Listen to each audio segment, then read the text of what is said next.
नमस्कार, सादर जय जिनेंद्र। क्षमा ब्रेकिंग जैन न्यूज प्रतिदिन प्रातः, दोपहर एवं रात्रि में देश भर से संपूर्ण जैन समाज से संबंधित सही और सकारात्मक समाचारों के लिए देखना और सुनना न भूलें। साथ में आपसे विनम्र निवेदन है कि यदि आपने इस चैनल को सब्सक्राइब नहीं किया है तो कृपया अवश्य कीजिए और शेयर और लाइक करके धर्म प्रभावना में सहयोगी एवं सहभागी बनिए। नमोस्तु नमोस्तु नमोस्तु। मेरी जिज्ञासा है भगवान, मंदिरों में क्षेत्रों पे जैसे कहा जाता है कि अक्षणी है, रक्षक देव है, क्षेत्रपाल जी है, ये क्या वाकई में होते हैं? अगर ये होते हैं तो किस तरीके से इनकी ये रक्षा करते हैं?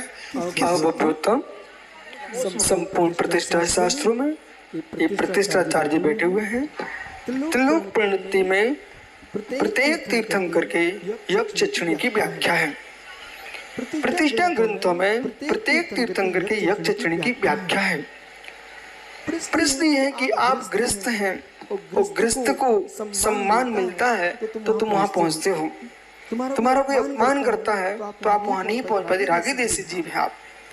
फिर भी यदि विधि पूर्वक आपने आराधना भगवान की है, वे भगवान की आराधना चाहते हैं, वे अपनी आराधना नहीं चाहते हैं। आप विधि पूर्वक भगवान की भक्ति करो, आपके क्षेत्र में भी चमत्कार होंगे। और इसमें आपको विश्वास रखो।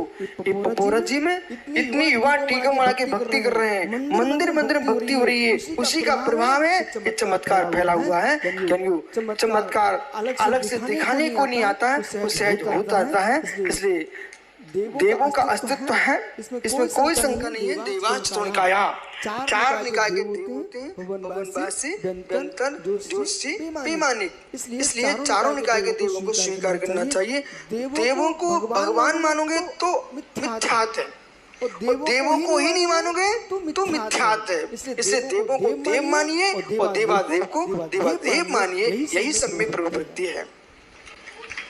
हे स्वामी, देवादिदेव अरहंत प्रभु, आपके चरणों में बारंबार नमस्कार हो, नमस्कार हो, नमस्कार हो।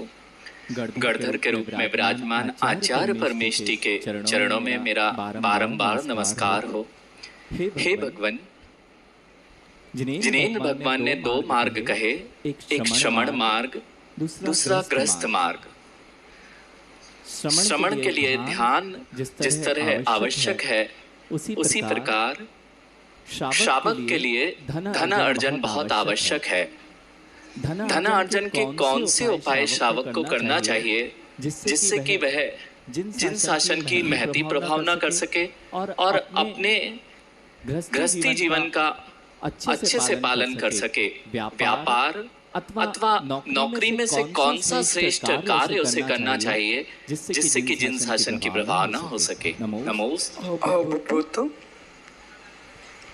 श्रवण मार्ग ही श्रेष्ठ है, निवृत्ति मूलक श्रवण मार्ग है। लेकिन श्रवण मार्ग पर चलने वालों के लिए श्रावक यदि नहीं होंगे तो दान पूजा की विधि नहीं हो सकती।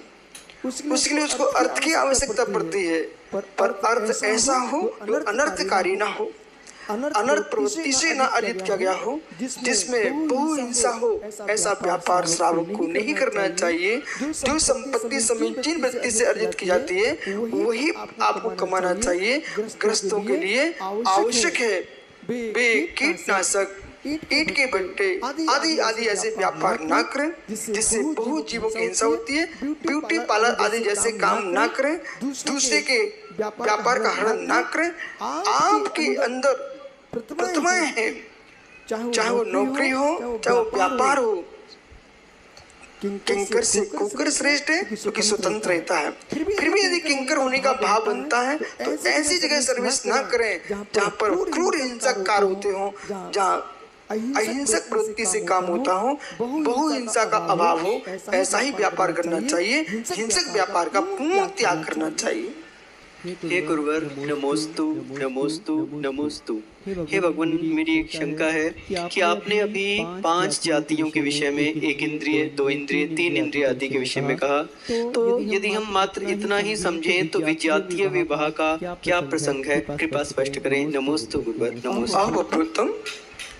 सिद्धांत अपेक्षा 5 जातियां हैं, लेकिन चरणानुयोग की दृष्टि से आपको शेष को भी समझना पड़ेगा, जो है क्षत्रिय, वैश्य, शूद्र, ब्राह्मण। ये 4 वर्ण भी जो स्वीकार किए गए हैं, उनमें अपने अपने सुवर्ण में ही शादी करना चाहिए। पर वर्णों से अपने आप को दूरी बनाना चाहिए, जिससे तुम्हारे कुल परंपरा धर्म का वर्धन होगा।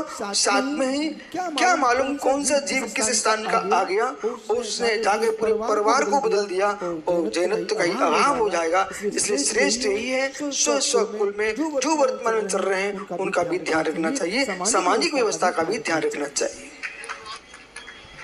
हे आचार्य भगवान, नमोस्तु नमोस्तु नमोस्तु। संसार के दुखों से पार होना चाहे तो उसका एक ही उपाय है, रत्नात्रय धर्म से बड़ा कोई उपाय नहीं है। रत्नात्रय धर्म के आलम्बन से ही जीव संसार से पार हो सकता है। अंतिम जिज्ञासा बंदनीय है। आर्यकसरी ओम श्री माता जी की। नमोस्तु नमोस्तु आचार्य भगवान, नमोस्तु। अनेक दीक्षाएं भी हो रही हैं, समाधियां भी होती हैं, फिर भी 3 कम 9 कोटि मुनिराज कैसे होते हैं? बढ़ते या कमते क्यों नहीं है? नमोस्तु। चाहे दीक्षा हो, चाहे संलिग्ना हो, जो 3 कम 9 कोटि मुनियों की व्याख्या जनागम में है, वो है भावलिंगी मुनियों की व्याख्या है। भावलिंगी मुनि ये संख्या सर्वोत्तम है और इससे न अधिक हो सकते हैं, कम हो सकते हैं, पर इससे अधिक नहीं हो सकते कि अंतराल पड़ेगा, प्रकाल पड़ता है तो न्यूनता आ सकती है। परंतु जितनी दीक्षा होंगी वहाँ किसी की समाधि भी हो जाएगी। इसलिए गुरु भक्त्याभ्यम साधम दीपत वर्धना वर्तना वंदामय त्रिसंख्य 9 कोटि मुनीश्वरान। सिद्धांतों में आगमों में यही कहा गया है कि संपूर्ण 2.5 दीप में 3 कम 9 कोटि जो मुनिराज है वो मात्र 6वें 7वें गुणस्थानवर्ती नहीं है, वो 6वें गुणस्थान से लेकर के 14वें गुणस्थान तक की संख्या है। ऐसे 3 कम 9 कोटि मुनियों को हमें नमस्कार करना चाहिए। Kshama breaking Jain news YouTube channel पर विज्ञापन देकर धर्म प्रभावना में बने सहभागी। विज्ञापन देने हेतु संपर्क कीजिए मोबाइल नंबर 9026900740 एवं समाचार एवं वीडियो भेजने हेतु WhatsApp number 9335236222। Kshama breaking Jain news YouTube channel देखने के लिए आपको बहुत बहुत धन्यवाद। सादर प्रणाम, सादर जय जिनेंद्र।